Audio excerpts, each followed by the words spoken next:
Okay, so we are going to graph this equation, same when I hand graph, but let's show you how to do it on your TI. First of all, make sure you're in radians. The graphs will work better in radians, so make sure you're set to radians. Then you're going to y equals, and you're just going to put this in. So -1, make sure to use the negative, minus. Okay, parentheses are like the most important thing you can do right here. 1/2 cosine, and then in parentheses, 2x minus 3 pi, end parenthesis for that, end parenthesis for the other one, and then graph. Now I have this on a weird setting. Hold on a second. I forgot I had it in a weird setting. Okay, so I want to go to trig,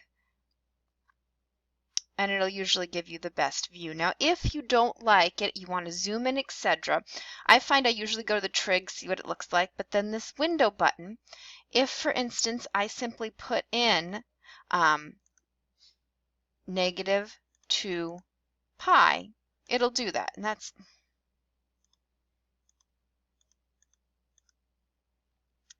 -2 second pi, and it will just change it to that.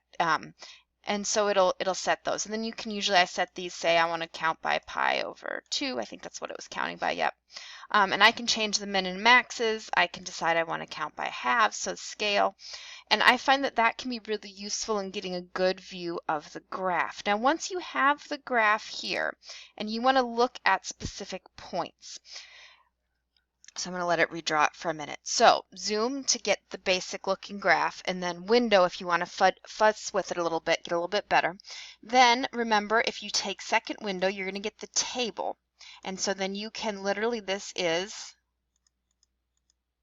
I don't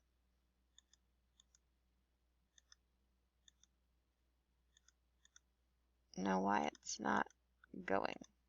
It's probably this, but anyways, up there you can get the XY chart. I don't know why it's not working. I'm not going to worry about it. But then the calc menu, this is also really useful. So for instance, if I want to find one of the zeros, so the intersection points, what you do is, so I want to know what this point is right here. Okay, I need to go a ways on the left side of it, so the negative side, enter. Then I'm going to go over to the right side of it, enter again, and then enter a third time, and it will find the x-intercept between those 2 points you just set.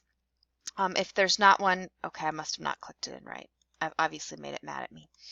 Anyway, so the idea is left bound, right bound, and it will give you the x, oh, because there are no x-intercepts. I was looking for the y-intercept, that's why. So it'll tell you that if it's not, there are no x-intercepts on this, it's not up there. You can find specific values though if you go back to second trace, and so like that's how to find a y-intercept. When x is 0, that's going to give you the y-intercept. But you can also, if you want a specific point out here to check, second calc value, I want to check when pi divided by 2.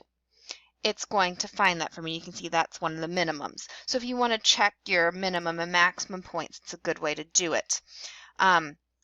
The other things you might need in here, obviously you can look for min and max. Min and max the same thing. They're going to look for it in the period that you want. Now it is not going to give it to you in pi, but it will let you, you can look at your calculator. Oh, okay, so the value I had was right.